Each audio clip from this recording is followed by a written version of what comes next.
নমস্কার। লক্ষ্য পূরণের দিশারি চ্যানেল থেকে আবার আমাদের দর্শকদের স্বাগত জানাই। আজকে আমি যে ভদ্রলোকের কাছে এসেছি, উনি তপবন স্টাডি সেন্টার, আমাদের হুগলি জেলার একটা বিখ্যাত নাম, যে স্টাডি সেন্টারে লক্ষ ছেলে সরকারি চাকরি পেয়েছে। মনে রাখবেন, সরকারি চাকরি। সরকারি চাকরি পাওয়ার একটা নির্ভরযোগ্য বা খুব ভালো প্রতিষ্ঠান তপবন স্টাডি সেন্টার। স্যার আমাদের সাথে আছে, স্যারের সাথে আমরা প্রথমে পরিচয় করে নিই, তারপর আমরা স্যারের সাথে কিভাবে আলাপ হলো, স্যার কিভাবে আমাদের নতুন জেনারেশনকে স্যার কিভাবে সাহায্য করতে পারেন বা কিভাবে তাদেরকে পথ দেখাতে পারেন, যারা লক্ষ্য ভ্রষ্ট হয়ে গেছে সেই সব স্টুডেন্ট বা সেই সব মানুষদের কিভাবে লক্ষ্য পূরণ করতে স্যার সাহায্য করবেন, সেই বিষয়ে আমরা বিস্তারিত আলোচনা করে নেব। স্যার নমস্কার। নমস্কার, আমি সুকুমার পাল।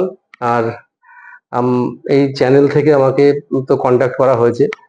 তো আমি উনি যা কোশ্চেন করবেন আমি তো উত্তর দেবই। আর আমার যেটা প্রথম কথা, যে মানুষ জন্ম মানুষের একবারই হয়, সেই মানুষ জন্মে তার যেটা আকাঙ্ক্ষা আছে জীবনের, যে একটা লেখাপড়া শিখে একটা চাকরি পাওয়া বা জীবনে প্রতিষ্ঠিত হওয়া, সেই লক্ষ্য নিয়ে সেটা নিয়ে আমরা কাজ করি।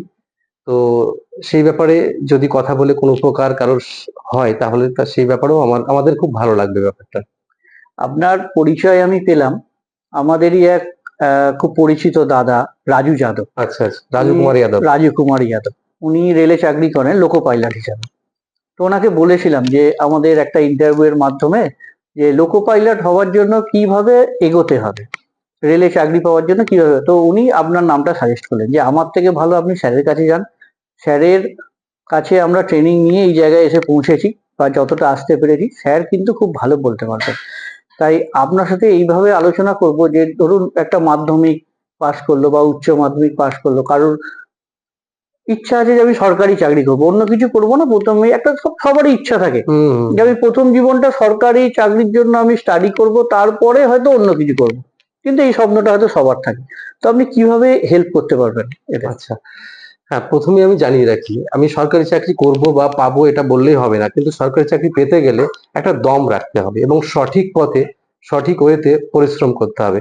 তো আমি মানে ধরে নিই, কোনো একটা স্টুডেন্ট যদি মাধ্যমিক বা এইচএস এর পর থেকে সরকারি চাকরি পাবে কিনা, সেই লাইনে যাবে কিনা, তাকে প্রথমে তার ফ্যামিলি ব্যাকগ্রাউন্ড দেখতে হয়।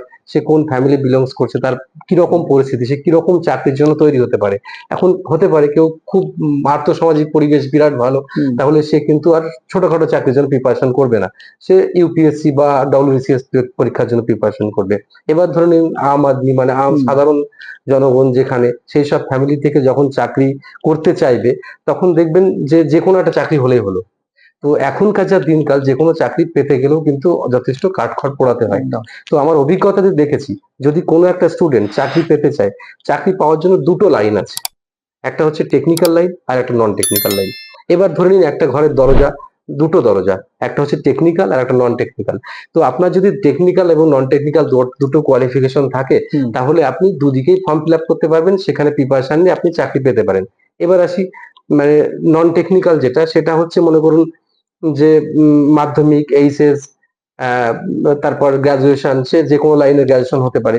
এবার টেকনিক্যাল লাইন কি, আইটিআই, ডিপ্লোমা, বিটেক, এমটেক, এগুলো টেকনিক্যাল লাইন। তো একটা স্টুডেন্ট তো যে কোনো লাইনে সে পড়াশোনা করতে পারে। কেউ আবার কি করছে আজকাল সরকারি চাকরি তাড়াতাড়ি পাওয়ার জন্য, সে প্রথমে মাধ্যমিক, এইচএস পাস করছে, করার পরে আইটিআই করে নিচ্ছে। আইটিআই তে চাকরির অপরচুনিটি অনেক বেশি, জগৎটা অনেক বেশি। আমি একটু যদি ভালো করে বোঝাই ব্যাপারটা, ধরুন পিরামিড, পিরামিডের ওপরে যারা থাকবে তারা হচ্ছে হাইলি কোয়ালিফাইড মানুষজন, ম্যানেজার স্কিলের লোক, সেখানে লোক সংখ্যা কম রিক্রুটমেন্ট হয় কিন্তু। আর যেখানে দেখবেন আপনার তার মিডলে যেটা ডিপ্লোমা বা এইচএস বা এই টাইপের স্টুডেন্টদের নেওয়া হবে, সেখানে সেখানে কিন্তু তুলনামূলক রিক্রুটমেন্ট একটু বেশি হয়। এবার আসি নিচের লেভেলে, সেখানে স্কিল আর্টিজান বা মনে করুন গ্রাসরুট লেভেল, সেখানে কিন্তু মাধ্যমিক বা আইটিআই লেভেলের লোকজন নেওয়া হয়। তাহলে সব থেকে বেশি রিক্রুটমেন্ট হয় আইটিআই বা মাধ্যমিক লেভেলে।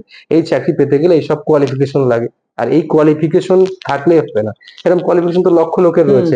এই কোয়ালিফিকেশনকে সাথে নিয়ে আপনাকে একটা পথে হাঁটতে হবে।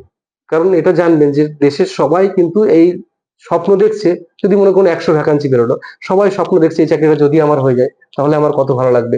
এই স্বপ্নটা সবাই দেখছে, কিন্তু স্বপ্ন লক্ষ্য পূরণের জন্য, আপনার চ্যানেলে যেমন নাম লক্ষ্য পূরণ, এই লক্ষ্য পূরণের জন্য আপনাকে কিন্তু অনেকটা দিন না ঘুমিয়ে কাটাতে হবে, অনেকটা দিন মানে অনেক রাত না ঘুমিয়ে কাটাতে হবে, অনেক সুন্দর সকালকে নষ্ট করতে হবে, অনেক সুন্দর বিকেলকে নষ্ট করতে হবে, করে একটা সঠিক পথে এগোতে হবে।